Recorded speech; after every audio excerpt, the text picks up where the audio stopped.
میں صرف یہ ایک تھوڑا سا ایک اشارہ کرنے لگا ہوں. لوگ اعتراض کرتے ہیں کہ جی فقہ حنفی بدعت ہے، فقہ حنفی بعد میں آئی ہے، یہ تو قرآن کریم حدیث پاک رسول اللہ صلی اللہ علیہ وسلم کے بعد میں آئی ہے. تو میں کہا کرتا ہوں کہ جب کوئی بندہ پوچھے کہ فقہ حنفی کب سے ہے تو آپ نے کہنا جب سے قرآن ہے تب سے. فقہ حنفی کب سے ہے؟ جب سے حدیث ہے تب سے. تو لوگ کہتے ہیں امام حنیفہ کب پیدا ہوئے؟ کہتے ہیں 80 ہجری میں. تو جب امام صاحب رحمۃ اللہ علیہ پیدا ہی نہیں ہوئے قرآن اس وقت بھی تھا، جب امام صاحب پیدا نہیں ہوئے حدیث اس وقت بھی تھی. تو فقہ حنفی پھر اس وقت سے کیسے ہے جب سے قرآن ہے؟ میں نے کہا تم گن گرج کے ساتھ کہو، تم سینہ تان کر کہو، سر اٹھا کر کہو، جواب میرے ذمہ آپ کے ذمہ نہیں ہے. فقہ حنفی کب سے ہے؟ جب سے قرآن ہے.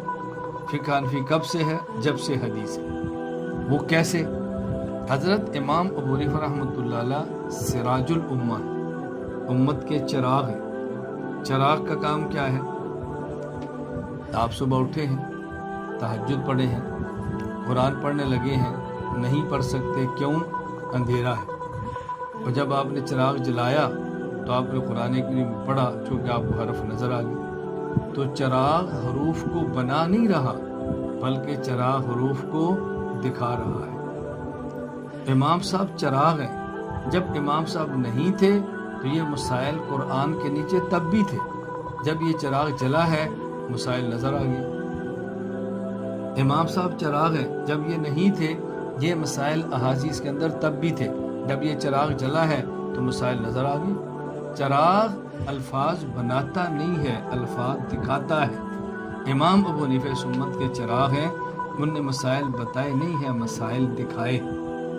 اس لیے میں علماء سے کہتا ہوں، آگے آئے گی، کہتے ہیں القیاس مظہر لا مثبت. قیاس مسائل ثابت کرتا نہیں ہے، بناتا نہیں ہے، ظاہر کرتا ہے. امام حنیفہ صاحب قیاس ہے. مجتہد مسائل کو بناتا نہیں ہے بلکہ بنے ہوئے مسائل کو ظاہر کرتا ہے. تو جب سے قرآن ہے تب سے. اب دیکھیں، آپ جس گھر میں رہتے ہیں، میں پوچھوں بھئی یہ گھر کب سے ہے تو آپ کہیں گے یہ گھر 50 سال سے ہے. اس گھر میں جو پانی ہے کب سے ہے؟ اس گھر میں جو پانی ہے کب سے ہے؟ آپ کیا کہیں گے؟ جب یہ مکان بنا ہے تب سے ہے؟ نہیں، جب یہ مکان نہیں تھا تب سے ہے. جب سے زمین ہے تب سے پانی ہے. بات سمجھے؟ جس مکان پہ آپ رہتے ہیں یہ مکان کب سے ہے؟ کہا جی 50 سال سے. جس مکان میں پانی استعمال کر رہے ہیں، نلکے سے پانی نکلی، کب سے ہے؟ جی جب سے زمین ہے. تو جب یہ مکان نہیں تھا تب بھی تھا نا. فرق کیا ہے؟ جب یہ مکان نہیں تھا تو یہ پانی یہاں اس وقت سے زمین کے نیچے تھا. جب مکان بنا تو پانی آپ نے نکال لی. تو اس نلکا جو آپ نے لگایا ہے وہ پانی بنانے کے لیے نہیں نکالا بلکہ جو نیچے پانی ہے اس کو نکالنے کے لیے نکالا.